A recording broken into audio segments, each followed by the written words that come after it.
Donc, dans cette vidéo, on va parler de la fonction exponentielle. La fonction exponentielle, elle est utile pour modéliser des situations qui vont parler d'intérêt, d'évolution de population d'individus et de bactéries. Je te rappelle que modéliser une situation, ça veut dire appliquer un modèle mathématique à une situation. Donc, quand on fait par exemple un placement à la banque et que il y a des intérêts dessus, ça veut dire que notre montant va augmenter. Donc là, on aurait une situation exponentielle, l'évolution d'une population, des bactéries en laboratoire, etc. Donc, il faut que tu sois capable de reconnaître ces situations-là. Et vous allez voir, c'est très, très souvent le même genre de situation qui revient. Donc, elles se reconnaissent assez facilement. La règle de ta fonction exponentielle, c'est y égale a fois base exposant x. Donc là, tu remarques que la variable indépendante, qui est x, se retrouve en exposant. Je vais souvent l'écrire comme ça également, a fois c exposant x. Donc, le c va faire office de la base. C'est juste que il ne faut pas que ça te mêle si je l'écris de cette manière-là également. Ta fonction exponentielle, c'est une courbe qui est comme ça. Donc, présentement, ma fonction, elle est croissante. Donc là, on voit que ma fonction exponentielle,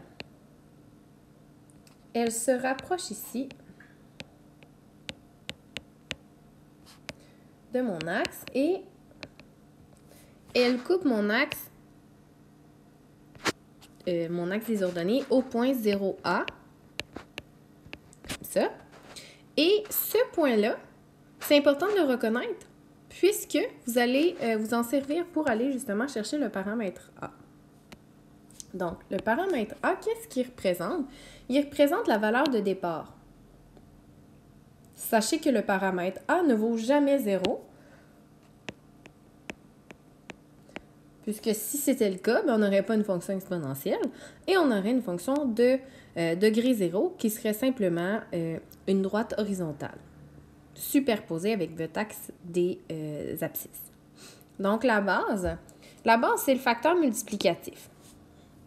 Présentement, on va simplement souligner, je vous montre ensuite qu'est-ce que ça veut dire le facteur multiplicatif. Quand on va parler d'une augmentation de population, par exemple, disons que je dis que ma population, il y a une augmentation de 10% par année, disons. Donc, la base serait représentée comme 1 plus 10 sur 100, puisque ça doit être le pourcentage, et 10%, c'est 10 sur 100, ce qui fait que la base serait donc 1 plus 0,1, donc 1,1. Dans le cas d'une augmentation, on ajoute 1. Dans le cas d'une diminution, donc disons que je diminue de 20% par année. Donc, la base, ça va être 1 moins le pourcentage, donc 20 sur 100. Donc, 1 moins 0,2, donc 0,8. Ce qu'il faut comprendre ici, c'est que vous devez être capable de comprendre ce que ça veut dire le paramètre. Donc, dans le cas où c'était 1,1, ça veut dire que chaque année, je garde ma valeur, qui est 100% de ce que j'avais, et on ajoute 0,1, donc 10% par année, ce qui est représenté par une base de 1,1. Au contraire, si je diminue de 20% par année, ça veut dire que finalement, je conserve 80% de ma valeur chaque année. Donc, 0,8, c'est ce que ça représente. On va aller voir l'exemple. Soit un emprunt de 2000 $ pour laquelle je paye 10% d'intérêt annuellement. Combien devrais-je rembourser d'argent après 1 an, après 2 ans? Donc, ici, on est en contexte. En contexte, la première chose que tu vas devoir faire, ça va être d'identifier tes variables. Et c'est Vraiment important. Donc, XY. Donc là, ici, on parle de quoi? On parle d'argent et on parle de temps. Qu'est-ce qui influence quoi pour savoir c'est laquelle la variable indépendante? Bien, plus le temps va avancer et plus on va devoir d'argent sur notre prêt. Donc, le temps est indépendant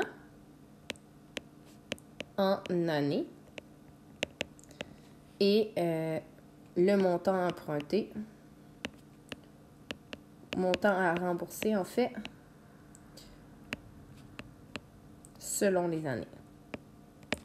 Donc, première chose. Maintenant, la deuxième chose, vous devez remplacer. On doit trouver le A et on doit trouver le C, donc on doit remplacer les trucs. Premièrement, le A, on a vu tantôt que c'était toujours la valeur de départ. Donc, la valeur initiale de la fonction. Donc, la valeur initiale, en fait, dans le contexte, c'est quand il s'est écoulé 0 année. Bien, on doit 2000 $ parce que c'est le montant qu'on fait emprunter. Donc, ton A ici serait de 2000 $. Ensuite, on paye 10 % d'intérêt annuellement. Sachez que des intérêts, là, c'est toujours une augmentation. Tu sais, dans le fond, la banque, là, eux, ils veulent faire de l'argent. Fait que ce qu'ils vont faire, c'est qu'ils vont te prêter 2000 $, mais à la fin, quand tu vas les rembourser, tu vas leur devoir plus que ce que tu as emprunté. Sinon, ben, ils ne prêteraient pas 2000 $ pour le fun. Donc, quand on parle d'intérêt, on parle d'une augmentation sur le montant. Donc, ça veut dire que pour la base, ça va être 1 plus le pourcentage, comme on a vu juste en haut. Donc, 1 plus 10 sur 100. Donc, 1,1.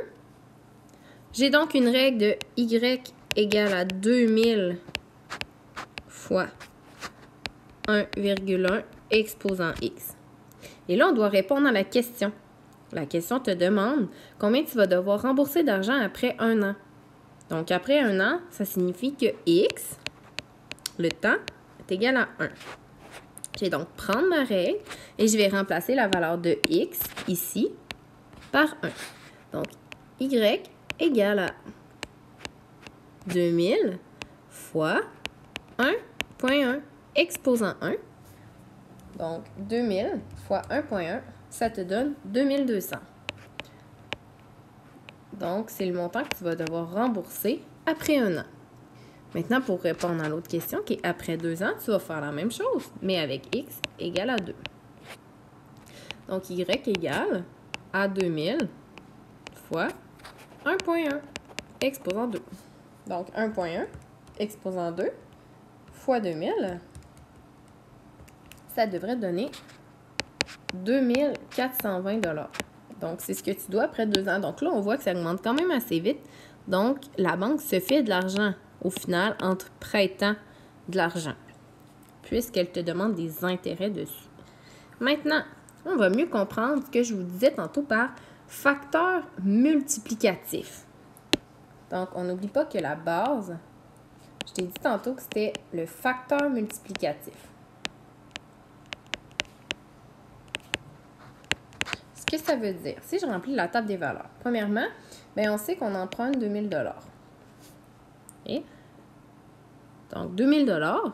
Ensuite, ce que je sais, c'est que 1 an plus tard, bien, ça l'augmente de 10 %, ce que je vais devoir. Donc, on multiplie par 1,1. C'est là qu'on voit bien le facteur multiplicatif. Donc, on multiplie à chaque fois par 1,1. Donc, ici, ça va être 2200. Après 2 ans, on fait la même affaire, mais on part du 2200 qu'on remultiplie par 1,1. Donc, 2420. Ensuite, même chose. 2420 fois 1,1. 2662. Encore une fois, fois 1,1. 2928,20. Ensuite, 3221,02. Et 3543,122. J'ai fait fois 1,1 à chaque fois. Et là, faites attention parce que quand j'ai fait fois 1.1, à chaque fois, c'est toujours le montant précédent que je multipliais par 1.1. Fait que, disons, 2662 fois 1.1 m'a donné 2928.2. 2928.2 fois 1.1, 3221.02. Donc, on voit aussi que ça augmente très rapidement. C'est une des particularités de la fonction exponentielle. Et là, à partir d'une table des valeurs, vous devez également être capable de retrouver votre B. Recherche du B, donc de la base. Je vais plutôt dire de la base. Donc, recherche de la base à partir d'une table des valeurs.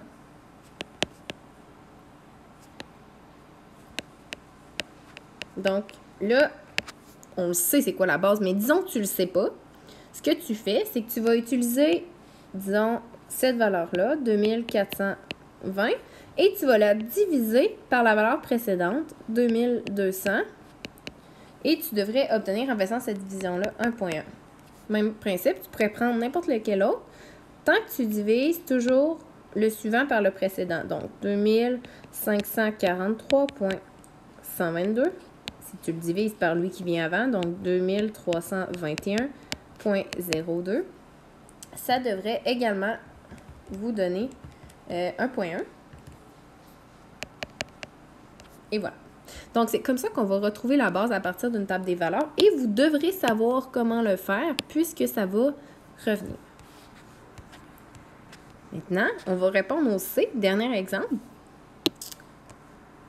Donc, combien devrais-je rembourser d'argent après 25 ans? Encore une fois, on continue en utilisant la règle qui était 2000 fois 1.1x. Et là, on voit que finalement, la règle, elle est bien utile quand, justement, on a 25 ans. La table des valeurs, c'est bien beau. On peut utiliser le facteur multiplicatif jusqu'à 6, puis on peut le calculer. C'est juste que, rendu à 25, c'est quand même long. Donc, ici, on peut remplacer directement x par 25 et ça va nous sauver vraiment beaucoup de temps puisqu'on s'intéresse après 25 ans. Donc, y égale à 2000 fois 1.1 exposant 25. Donc, priorité à l'exposant. C'est donc ça que je fais en premier comme calcul. 1.1 exposant 25. Je te rappelle que sur ta calculatrice, la touche c'est Y exposant X. Tu devrais avoir cette touche-là à gauche de ta calculatrice. Donc, ça me donne environ 10.83 que je vais multiplier par 2000. Donc, tu devrais 21 669.41. Donc, je te suggère de rembourser ton prêt rapidement et non dans 25 ans puisque tu vas devoir vraiment plus d'argent. Donc, c'est là qu'on voit que ça augmente beaucoup. Et là, sache que moi, j'ai gardé toutes les décimales dans mon calcul. Mais ici, je te demande de conserver 2 décimales, s'il te plaît.